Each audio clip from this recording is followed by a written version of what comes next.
Hi guys and girls, welcome back to Watch the Time. Thanks for tuning back in. Thanks for coming back to see me.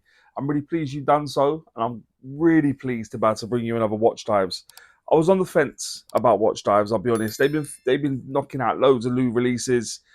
My first ever Watchdives left me a little bit disappointed, I'm gonna be completely honest. But then I've got this in. So you'll recognize it. It's obviously a homage of a more well-known watch, as is generally the case on AliExpress, to be honest. But this one is different in the sense that the materials are fantastic, but it's a diver with a VH31 inside that's so well priced for the materials used that it just really captured my attention. You get a blue dial, you can get a black dial, but it's such a modest price. Sapphire crystal, it's all stainless steel construction. It's got aluminium insert, but the bezel's really actually very, very good. Um, for the money, is this the best value version of this watch? I think a lot of people are going to be happy with the VH31, the reliability of Quartz, sort of aesthetic of automatic with the sweep. It's ticking a lot of boxes, to be honest, guys. This seems like the perfect watch to try and redeem it, in my opinion, based on my last experience. Is it all that and a bag of chips, though? I guess there's no time at the present to find out. So I'm going to leave a link in the description. Please feel free to use it. But we're going to get there together. So as I always say, get yourself a nice beverage, a nice brew, because it is about that time to get the camera turned around and get on with it. Hi guys and girls, please do ignore my voice. I've got a bit of a cold and a cough. So, but I'll do my best. So this is the usual packaging you get from Watchdives. Quite a nice case. Makes it quite easy to keep it safe in transit. Tool to size out the bracelet.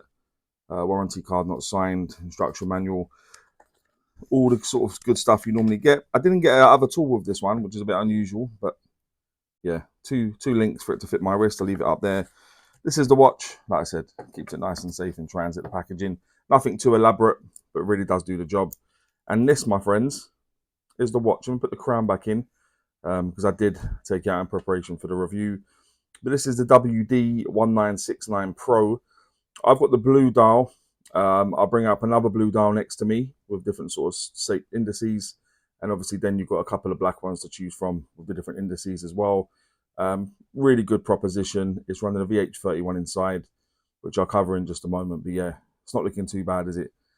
So like I was just saying a moment ago, this watch is running a Seiko VH31 movement. I'll bring some information up about that movement now. This one really does split the difference in terms of having the reliability of Quartz whilst getting a little bit of a sweep that you get with an automatic or mechanical watch. And I think that's going to be massively appealing to a lot of people, especially when you consider the style of watch that they're doing. A very sought after sort of homage and one with the sort of mecha quartz movement inside. Yeah, they're doing really well. And yeah, reliable movement, does the business. Quite easy to change the battery after as and when the time comes. So there we are. The construction of the watch, aside from the bezel insert and crystal, is all 316L stainless steel. So a lot of brushing. You've got a couple polished faceted edges going down the side of the case, polish at the sides of the links, polished faceted edge going down the side of the clasp. But for the most part, it's brushed. You just got a few polished edges. So that'll be the crown, the bezel itself, obviously not the insert, the case, solid end links bracelet, case back, and the fully milled clasp, all 316L stainless steel. The case thickness of this watch is 11.6 millimeters. The case diameter, I measure from the 8 to the 2, it was coming in at 38.4 millimeters. When you go from the 9 to the 3, including the crown, it was coming at 42.1 millimeters. The lug width on this is 20. That does taper down to 16 millimeters and back up to 18 millimeters at that fully milled clasp. And the lug to lug, tip to tip of the watch is a true lug to lug, given it's got female end links to the center link, and it was coming at bang on 47 millimeters. So I think, guys, there's an awful lot of sweet spots there. Perhaps could have been a little bit thinner, given the movement inside. But yeah, generally, really, really good proportions, in my opinion. The crown is screwed down at the 3 o'clock position. I've just left it unpopped for now. Decent bit of pop. You're not going to engage with it as much as you would an automatic or mechanical watch. Screw down case back, what we see quite a lot. A little bit more tricky to take the case back off. You need a particular tool. The bezel is 120 click unidirectional bezel. with an aluminium insert. I'll let you take a listen. A little bit of play in it, but actually really, really positive clicks. And in general, lines up bang on. Look at that. You can't complain about that. Especially with the price that I'll bring up in front of me. I think that's superb, in my opinion. Like I said, nice bracelet, tapers down from 20 to 16. Push pins, just to make it nice and easy, and even supply. They even supply the tool you need to size it, which is a really nice touch. The fully milled clasp, I like the fact they've gone with a different logo. It looks like a nice shield, W for Watchdives. Got 5 levels of micro adjustment, which is unusual on a clasp, but not too big. But yeah, you'll see I'm using the middle of that micro adjustment, so you should get the nice sort of fit for yourself. The only thing that I got a few things. That little mark there came with it, and there was a few marks on the case back that came with the watch as well, which is a bit disappointing. But there we are. The crystal covering the dial is a sapphire crystal, so again, you'll be nice and pleased to hear that. Not bad in terms of AR coating as well. You can see the lights that I use, but yeah, not too bad at all. The water resistance you'll make out there is 200 meters, so that'll give you 20 atmospheres of water resistance. And the weight will appear in the top right. So with those 2 links removed, it was coming at 132.5. With those 2 links back in, it's in the 140s. And given it's got a quartz movement, effectively, probably about right, really, in terms of the weight. But let's have a look at the dial in a bit more detail. So what you've got a minute track on the rehaut. Inside that, you've got applied battens everywhere. So you've got an inverted triangle at the 12. You've got smaller battens at every position apart from the 3, 6, and 9. All white in terms of the indices, all white in terms of the hands. It sounds like I'm saying all right, doesn't it? But yeah, I think it's been applied nicely. The way they've done it, it looks like the indices is sort of pressed into the dial, which is a bit more unusual.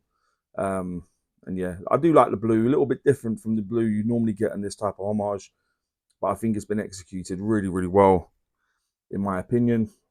You got Watchdives logo printed onto the dial, just below the inverted triangle at the 12 o'clock position, and you got 200 M equals 660 feet, just above the indices at the 6. I think it looks very, very clean. It's a very clean dial, not too much on there. Nice clean dial. Bit of right at the bottom with the water resistance. Nothing too much, nothing too elaborate. It's nice to see it kept simple. I think sometimes companies go a bit overboard and it almost looks like a newspaper. There's too much writing on there. Yeah, not needed, but yeah, they've done a good job with this. I think the proportions of the hands are done really, really well. Like I said, all white in terms of the hands and indices, and like I said, good proportions generally as well. You're going to be wondering now, guys, what's the loom saying?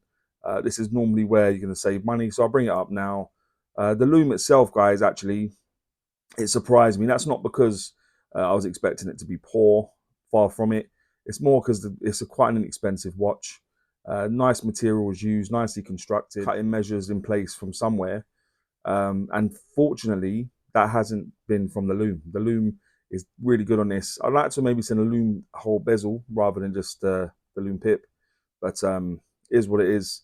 But like I said, for the money in terms of what you're paying for the watch, in terms of materials used, and like I said, the loom is really good. So I was pleased to report that. Not an awful lot to say about the movement. Only one position. Once it's unscrewed, you'll see it hacks. Put it back in, it will start back up again.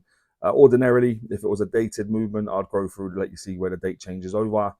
But yeah, no real need to do that, especially where it's a quartz movement as well. But that's everything going on there. Let me just pop it on the wrist quickly, give you an idea of what it looks like on my wrist. One moment, guys. Okay, so this is what it looks like on my wrist. I think it's a really pretty thing, really well constructed. Will probably go and go. My wrist is about 7.25. I measured it for the other day. So yeah, 7.25-inch wrist. And it does not look bad on my wrist at all. I think it really hugs the wrist nicely. Looks good.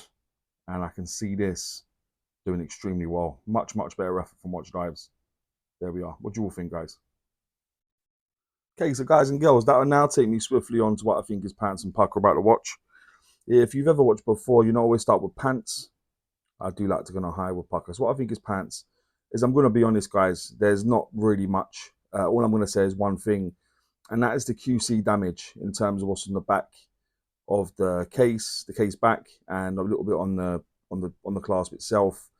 It's an inexpensive watch, but no one wants their watch to turn up with marks on it from new. So it shouldn't be happening. So that's all I'm going to say, because I think this watch is a real banger, especially for the price. So yeah, that's all I'm going to say is a QC damage.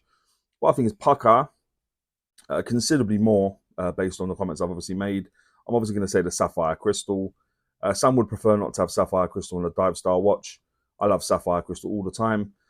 The hands and indices, I think they've been really applied nicely. White, as I say, yeah, looks really, really cool. The loom, like I said, did surprise me. I did expect that seems to be the main area companies sort of save money, but fortunately, Watchdives didn't do that here. The movement, the Seiko VH31 movement, yeah, really reliable movement. Like I said, cuts the difference between an automatic and a mechanical movement. So yeah, you get the reliability of Quartz with a little bit of a sweep of the second hand, as I say. The bezel, 120 click unidirectional bezel, no real bounce, no backplay, lines up nicely, really positive clicks, really nice. The fully milled clasp, so the clasp being what it is, yeah, well engineered. That's good to see as well. The size, so I think the size of this watch generally in terms of the proportions is done really well, and because of that, it's going to fit a lot of wrist sizes. And finally, the price. So I'll bring the price up one more time in front of me. I think this is a whole lot of watch for the price. I think nowadays, with everything getting more and more expensive, I think Watchdives do have you covered if you're looking for the homage of this watch with the movement and stuff. Yeah, I think this is a cracking piece. So that's all I'm going to say. That's what I'm going to say for Pukka sapphire crystal, hands and indices, loom, movement, bezel, clasp, size, and the price of the watch. And that'll take me on to, would I recommend this watch? And I mean, like I say, guys, whenever I do these reviews, I know people say you should have said this, you should have said that. This is my opinion. Yeah, so I can only speak on what I think. And based on the first Watchdives I had, left me really deflated. I wasn't sure what was going on. But this one is far, far better. A real banging watch. And wholeheartedly, I would say buy one. I think it's a really, really good watch. Another sign of what Watchdives are doing. I do intend to bring more of their watches. They're coming hard and fast and with lots of inexpensive pieces. So you can expect to see a few more. But guys and girls, please let me know what you think about this watch. More importantly, and maybe any other watches you may want to see on the channel. And as I always say, don't forget to like, comment, subscribe, and always watch the time. Take care, guys. All the very best.